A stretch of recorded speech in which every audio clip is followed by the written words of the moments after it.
Cheers, Mick. So can you just tell us a little bit about yourself, about your business, how you got involved? Next year I celebrate 30 years in the industry. I know I already don't look that old, but I genuinely am.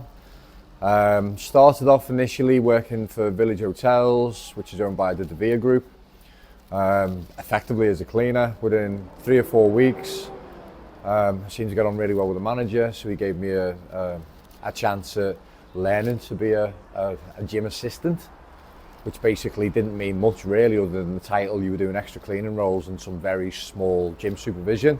Loved it. 3 months later, I started an educational package back in the old days of an MBQ.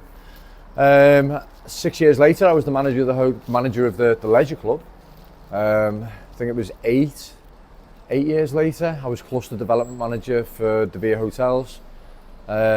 So that's basically a remit where you supervise, I think it was a dozen gyms at the time, up and down the country. 13 years on, my sister got this place, which at the time was called Owen's Health and Fitness. She said, do you fancy coming into business with me? And that's why we're here today, although two names later, it was Evolution and now Gravity as people know it. So I think it's 12 years here. Getting into that, going from like a paid job to running your own business, how did you find that leap? Was it a big leap of faith, or did you trust your sister? To be really honest, I definitely didn't trust my sister. She knows I don't trust her, so it doesn't matter. To be honest with you, it felt like the most natural transition, full stop. I didn't ever feel that, and I've never felt that it was a worry to take that on, because my heart's in the business. I feel like I've grown up in the industry anyway, so I was supremely confident that I knew it was right for me. I'm blessed really to do something I love. Yeah, do you think that helps then? So obviously you need to do a lot of research before you start your business, but if it's an industry you're already comfortable in, that's definitely a big help for anyone who wants to like start out maybe. I think again, because I'm a Wirral-based lad, Upton based as well, so I knew the area really, really well, and because I'd gone through a lot of competitors taking on the several gyms that I'd already run previously, I kind of knew what I had to do and what I had to do differently. Some people might say it's personality, others would say just make sure you've got a real welcoming environment for your customer. Yeah, and do you think that's a big part of this gym then? Names, faces, smiles, and safety. Yeah, because if you're not sort of used to going to the gym, like I've been going since I was like 16, so it just becomes a lifestyle thing, doesn't it? It's just what you do. Absolutely, yeah. But people join later in life, it's probably a little bit daunting, thinking, I've got to go to the gym, and they want to get fit, but that sort of overstepping like the line to get in the gym can be tough. How do you reckon you can sort of help people get past that? What would you do to encourage I think you're right in what you're saying. The first step in a lot of ways is the toughest, and because we are a family gym, because we're a smaller gym, I think that entices people to think that if they're worried about going to somewhere like one of the big boys, Total Fitness as an example, they know they're going to be hit with 1,000 people in through the door around their time that they're in, with a very busy environment. And don't get me wrong, it's an excellent facility, but it's really quite daunting for people first time out. They may get 2,000-3,000 through the door in a day. We may get 300-400. So in terms of capacities and how many people will be around you, if you are nervous, I think generally that perception would be that, right, I can have a go because it's going to be generally quieter. However, it's what you do with the client when they walk through the door. Names, getting to know your client, getting to know your customer, getting to know your customer really, really well. But why have they joined? Is it for a wedding as an example? Is it to lose weight? Is it just for general, health and well-being? The most important thing is, what are they here for? Not, you're going to do as I say, because no one buys into that. It's your journey. The coach should buy into the client's journey, not the other way around. Yeah, so you've got to do what's best for them, not what you. Yeah, that makes a lot of sense. Don't get me wrong, you backflip it the other way eventually, but then first steps is very much you're buying into their journey. Okay, yeah. So that, I guess, like, I know, because I come to this gym, I know there's like a big community feel. You sort of see the same people when you come in the same time. Do you think that's important, not just to the gym, to like small businesses in general? As you said, you've been in this community for the best part of 12 years now, owning this gym. You've lived here all your life. Do you think that's a big thing for a small business to be part of that local community? I think so. I mean, If we were to draw a circle almost around the club, there's not many people that will come from outside 2.5 miles from the club. Yeah. And yes, we've got a car park, we've got an extended car park, but a lot of people do generally walk in. And I don't know percentages, but I'd say it was pretty high.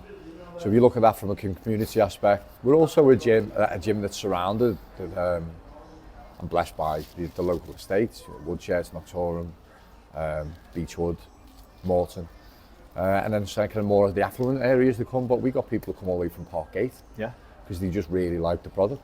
We're not everyone's cup of tea, but we're certainly a lot. You can't argue if to travel on that far, like. No, Parkgate, yeah, honestly. Ellesmere Port. One guy comes from Chester. Yeah. I don't know why, but he comes from Chester, and he uses the piece of kit behind us. He likes it here, and he goes there. That's it.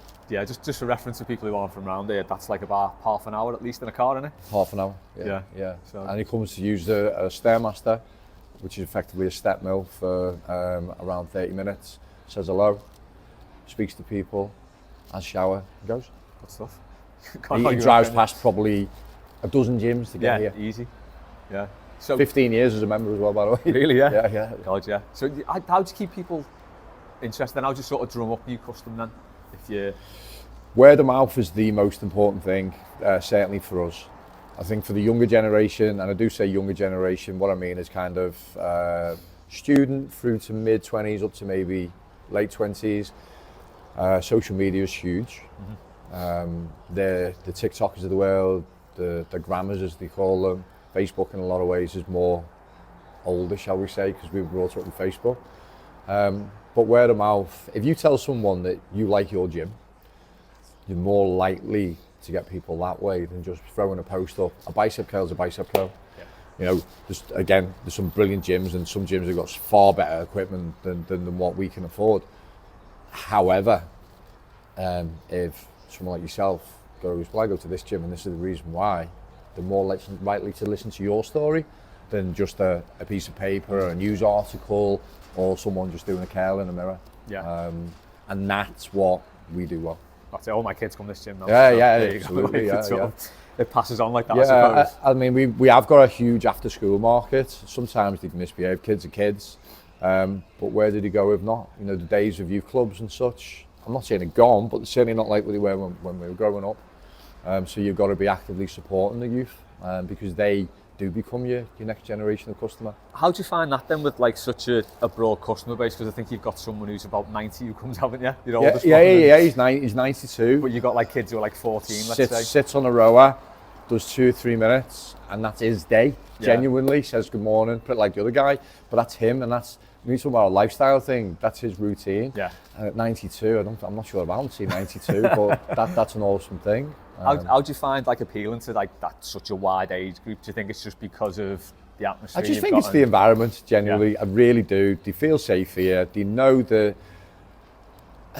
collectively you wouldn't say we've got your stage competitor kind of athlete that trains here. We have got some, but people fear that, and they shouldn't in a lot of ways, because some of the best people in the world I know are stage athletes, but they fear that.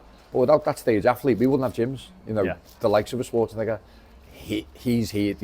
We're here today because of what he did. Yeah. And brought his personality to the industry. I mean, that's second to nobody. Yeah.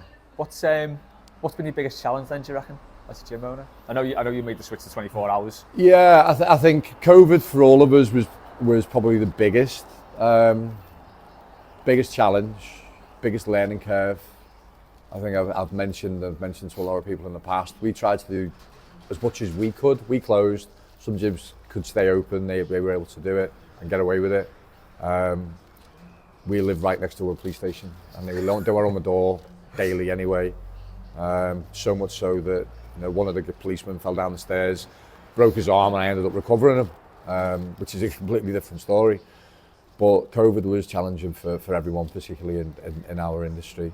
Learning curve, we did an awful lot of online stuff, which was very class orientated, challenge orientated as much as we can, because you're relying on people's body weight. We haven't got, or we didn't have at the time, enough diverse equipment to kind of let it out like some gyms did. Yeah. But if there's one kind of thing, if it was happening again, I'm really hoping it never happens again, is probably doing something more for the guys who base themselves more on conditioning. So that's on the shelf if it's ever, and I hope it never happens again. Yeah. So that is a learning curve. Losing 600-700 members in 2 weeks, 3 weeks, right, was huge. God, yeah. So obviously when you think about paying the bills still need to be paid. Yeah. And nothing could be done. And then as soon as we could do, I was doing one-to-ones in the car park. Right. You know, that was my private business, had nothing to do with the gym, but I was making sure my bills were still coming in, because obviously working for yourself, you don't get furloughed. Yeah. Thankfully we got grants which covered things like rent and energy, etc. And there were some things that were way late, so 12 months later. But yeah, we're still here. Yeah, seeing that drop off must have been terrifying. It's frightening. Yeah. So literally just watch your bank balance just go. Oh my God, yeah. Because I mean, none of us knew how long this was going on for. But yeah, I think that's where small businesses really needed that, like, help from the people who use those businesses. It was more important than ever, really, wasn't it? We had I mean, obviously we lost a huge amount, but thankfully it was, I think it was 280, 300 that stayed with us on it. And to be honest with you, the grants weren't enough, so them guys, massive thank you, because we're still here. Yeah, no, good stuff. So just on, that's obviously the biggest challenge, probably the biggest challenge for a lot of businesses. You made the switch to 24-hour? Yeah. Because a lot of the big gyms do that now. Did you find that? Yeah, big gyms, I mean, Pure Gym were the first ones to talk about it, and at first I frowned upon it, if I'm honest, because I didn't like the idea of an unsupervised gym. Yeah. And then local guys did it as well, not too far away from me, and they've made a real success from it. So I was kind of looking at it like over the shelf thinking, no. But in actual fact, I wish I'd have done it a lot earlier. We've got a really good support team behind us that allow it to happen. Yeah. And it's helped this gym immensely in terms of the flexibility of opening. And that's the other side. I am really strict on terms of who can join this gym. You know, you got to produce things like passports and ID and stuff like that. Yeah. And people look after the gym. The old days where maybe it was a bit abused maybe at times, doesn't happen anymore. And that's the beauty of CCTV. I was going to say, it's everywhere. Is it all down to having the right tech to do that sort of thing? I think tech and supervision and being able to act upon that as well. So in the past, someone may break something almost on purpose or neglect, shall we say, whereas now you can just zero it in, identify who it is, and then sort it out, which inevitably, you know, sometimes accidents happen, sometimes it's blatant abuse, go somewhere else. Yeah, just because ultimately by them abusing it, there's several hundred customers who will lose out. Yeah. Just onto one more little crisis before we get onto some of the nicer stuff. How have you found sort of the cost of living crisis and the cost of energy bills going up over the last 18 months? They're coming back down again now, but how did you find all that? I think a little bit like the second wave of kind of COVID, it was like, oh no, what's coming now? From an energy perspective, it already made a leap and pushed everything over to full LED, so the wattage had gone down dramatically. So that genuinely, I've heard some frightening bills off gyms. We basically sorted that out, so that helped. Removing 17 radiators from a gym, I think, helped as well. I'd say that the sister sits basically on a radiator. It's the only one in the gym, but they were on sometimes for no reason. Yeah. We're pretty much open air upstairs, so the AC had gone a long time ago as well. So I don't think we could have optimised anything any better anyway. So that definitely helped. But also a realisation now that if you go to a gym, you're buying into that lifestyle, and it's more important than many things, and they do put it ahead of things like going to the pubs. Pubs are quite quiet now. Yeah. I think you do go out on a special occasion, but the days when I was growing up and every day you'd see the pub bouncing and busy. Yeah. I think gyms in a lot of ways have kind of took that business away. I hate to say that, but because I've got family who own pubs, but people socialise in gyms now. Yeah. So maybe that's got a bit to do with it. It is a funny thing as well, and the last thing you want to do after you've been in the gym is go for a pint. Yeah, it definitely puts you off. Yeah. So even if you're going to go for one after work, if you think I've got the gym later, you probably won't. Yeah. I do think that's got something to do with it. Yeah. It's good for people's lifestyle, isn't it? Well, I hope so. It just keeps us busy. Although we're surrounded by cake shops, that kind of works as well. All right, then the good news now. What's been do you reckon your biggest achievements as a business owner? We'll finish on a high. Biggest achievement as business owner is keeping them doors swinging every day, seeing happy faces every day, seeing coaches deliver, which is for me a massive thing. Yeah. And I'm not talking about delivering on just pounds. I'm talking about, you know, anything from a mobility perspective to being able to lift something on a PB, to losing weight, to gaining weight. Gaining weight's a bigger thing than people think too. So I think ultimately, if your customers are happy, that is what makes this business successful, and the biggest drive. Yeah. Would you say that's your favourite thing then about being a business owner?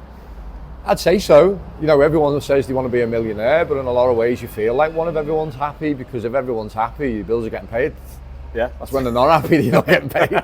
So genuinely, I think that's one of the biggest things for me. It's like a bit of reverse psychology in a lot of ways. If they're happy, I'm happy. And I think knowing that people like what you're offering, that's huge, isn't it? As you say, you know, you may never be a millionaire on the back of this, but the fact that and I don't think, you know, I think this is a bit of a thing with small business owners. People think as soon as you work with a business, they're going to be loaded. They're raking it in now, and it's just not like that, is it? Yeah, tell that to the taxman. Exactly, yeah. But if you've got people who genuinely love what you do, that's as good as anything, isn't it? Good a feeling as anything. That. Yeah, and I think in any business, if you're good at something, try it.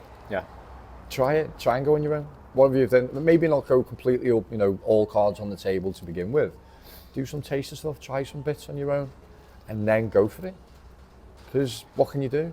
Say you failed, so what? You tried, try something else. Yeah. Brilliant. Great stuff. Cheers, Mik. All right, appreciate that. Thanks very much. You.